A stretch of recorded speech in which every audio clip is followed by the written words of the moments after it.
Hello guys, welcome back to our YouTube channel. तो अगर आप वो लोग हैं जिन्होंने इलस्ट्रेटर सीखने का डिसीजन ले लिया है, आपका बहुत बहुत स्वागत है। ये हमारी दूसरी वीडियो है इलस्ट्रेटर के ऊपर। तो इस वीडियो में हम इलस्ट्रेटर का इंटरफेस के बारे में बात करेंगे कि कौन सा टूल पैनल होता है, कौन सा मेन्यू पैनल होता है उसके बारे में।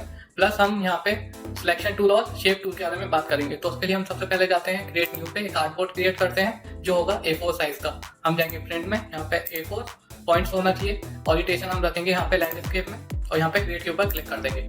तो आपका एक आर्टबोर्ड क्रिएट हो चुका है। तो आपको ये पता होना चाहिए कि ये जो आपका होता है, ये होता है आपका टूल बार। यहाँ पे आपको सारे टूल्स मिलते हैं। ओके, ये होता है आपका मेन्यू बार। और ये यहाँ पे जो है, यहाँ पे होती हैं आपके जो टूल्स होते हैं ना, उनकी प्रॉपर्टीज से रिलेटेड जो एडजस्टमेंट होते हैं वो हम यहाँ पे करते हैं। इलस्ट्रेटर में भी हम लेयर्स पे वर्क करते हैं जैसे हम फोटोशॉप पे करते हैं। ठीक है, उसके बारे में हम बाद में सीखेंगे, अभी वो इस वीडियो में नहीं है, वो आगे का टॉपिक है। तो ये है हमारा सिलेक्शन टूल जो आप यहाँ पे देख सकते हैं। इसकी शॉर्टकट की होती है वी, आपको यहाँ पे लिखी हुई भी मिलेगी। अगर आप यहाँ पे थोड़ी देर अपना कर्सर रखोगे तो लिख के आएगा सिलेक्शन टूल और शॉर्टकट की है वी। ठीक है, तो सिलेक्शन टूल का वर्क होता है किसी भी ऑब्जेक्ट, शेप, पाथ, लेयर या फिर जिसको भी आपको सिलेक्ट करना है उसके लिए आप सिलेक्शन टूल का यूज करोगे। जब तक आप सिलेक्शन टूल के ऊपर क्लिक नहीं करोगे, आप किसी भी शेप या फिर किसी भी चीज को सिलेक्ट नहीं कर सकते। ठीक है, सिलेक्शन टूल का वर्क होता है ये। अब नेक्स्ट आपके सामने आता है यहाँ पे शेप टूल।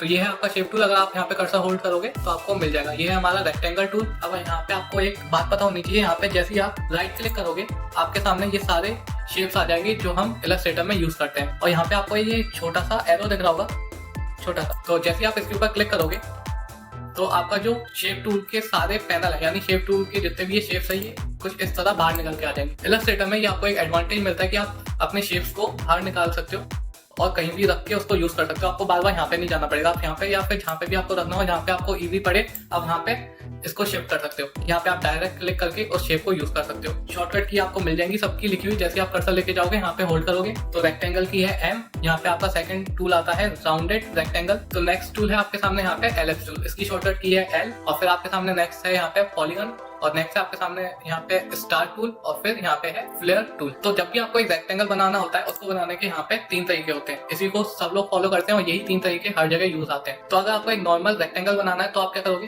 सिंपली क्लिक करोगे और कुछ इस तरह एक रेक्टेंगल बना सकते हो। अब यहीं पे अगर आप शिफ्ट को होल्ड करोगे तो आपका जो रेक्टेंगल है वो रेक्टेंगल नहीं होगा, वो स्क्वायर में बन जाएगा। एक रेशियो क्रिएट करता है। शिफ्ट का काम होता है जब भी आप कोई शेप बनाते हो उसका रेशियो मेंटेन करना। ओके, जरूरी नहीं आपने कोई शेप बनाई हो उसी का रेशियो मेंटेन करे। आपने कोई टैग लिखा है, कोई भी टेक्स्ट लिखा है, उसका रेशियो भी आप शिफ्ट के संग मेंटेन कर सकते हो। ओके, ये काम होता है सबसे पहले शिफ्ट का। अब नेक्स्ट ऑप्शन आपके सामने आता है यहाँ पे ऑल्ट का यूज करना। अब ऑल्ट का यूज हम कब करते हैं, जब भी आपको सेंटर से कोई भी स्क्वायर, सर्कल या फिर कुछ भी बनाना हो सेंटर से, तो आप यहाँ पे ऑल्ट का यूज करेंगे। आप देखेंगे जो आपका कर्सर है उसके आसपास उस पर भी एक स्क्वायर सा बन गया। जैसे आप यहाँ पे एक स्क्वायर बनाओगे या फिर रेक्टेंगल जो भी बनाना हो, इस समय आप देखेंगे ये फ्रीली मूव हो रहा है।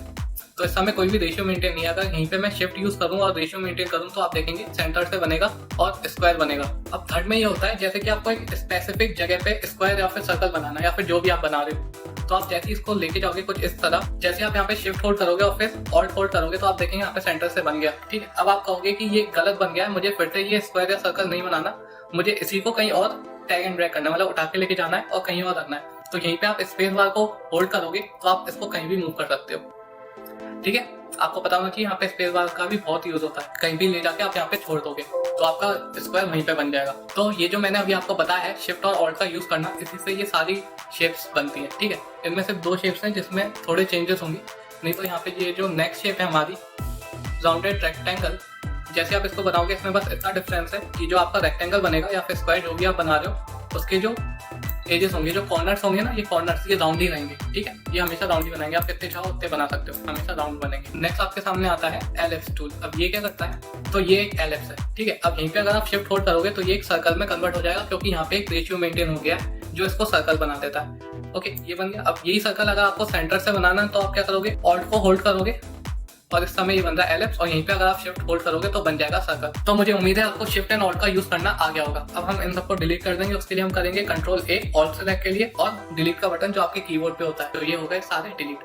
अब नेक्स्ट ऑप्शन आपके सामने यहाँ पे आता है पॉलीगन टूल। अब ये क्या होता है, जैसे आप इसके ऊपर क्लिक करोगे तो ये कुछ इस तरह का पॉलीगन बनाता है जो आपने देखे होंगे। इससे आप हेक्सागन, पॉलीगन या फिर जो भी आपको बनाना हो बना सकते हो। अब उसके लिए आप क्या करोगे, ट्राइंगल भी बना सकते हो। जो आपके अप एंड डाउन कीज होते हैं यहाँ पे आप उसका यूज करोगे। जैसे मैं इस पे अप कीज का यूज करूंगा, आप देखेंगे इसके जो कॉर्नर्स है वो इंक्रीज हो रहे हैं, और जैसे मैं यहाँ पे डाउन एरो का यूज करूंगा आप देखेंगे इसके एजेस कम होते जाएंगे, कॉर्नर्स कम होते जाएंगे। लेकिन एक बात आपको याद रखनी है, जब ये आपने होल्ड किया हो ना, मतलब आप क्रिएट कर रहे हो शेप को, उसी समय आप कर सकते हो। अगर आपने एक बार शेप को क्रिएट कर दिया, इसके बाद आप इसको चेंज नहीं कर सकते। ओके, तो ये मैंने बना दिया। और यहीं पे अगर आप शिफ्ट होल्ड करोगे तो जो आपका ट्राइंगल या फिर जो भी आप बना रहे हो वो रेशियो में मेंटेन हो जाएगा। और यहीं पे अगर आप ऑल्ट होल्ड कर दोगे तो ये सेंटर से बन जाएगा। ऑल्ट होल्ड किया और शिफ्ट, कंट्रोल ए, डिलीट। अब नेक्स्ट ऑप्शन है आपके सामने यहाँ पे स्टार टूल। इसमें भी आपका सेम है, बस इसमें थोड़े से चेंजेस हैं। जैसे आप एक स्टार क्रिएट करोगे, यहाँ पे आप अप एंड डाउन की का यूज करोगे, जिससे इसके जो कॉर्नर है वो इंक्रीज हो रहे हैं। और यहीं पे अगर आप कम करोगे तो ये कम भी हो जाएंगे। ये बन गया ट्राइंगल। इसमें बस एक चेंज ये है, यहाँ पे हम यूज करते हैं कंट्रोल का। जैसे आप कंट्रोल होल्ड करोगे तो आप इसके जो ये पॉइंटेड एरिया है, पॉइंटेड कॉर्नर्स है ना, इनको भी मेंटेन कर सकते हो। कंट्रोल होल्ड करके अगर मैं बाहर जाऊंगा, मतलब इसको बाहर की तरफ स्केल करूंगा, तो आप देखेंगे कुछ इस तरह की शेप बनती है। अगर यहीं पे मैं अंदर की साइड चला जाऊं तो आप देखेंगे कुछ इस तरह की शेप बनेगी। आप जैसी चाहे आप वैसे ही बना सकते हैं।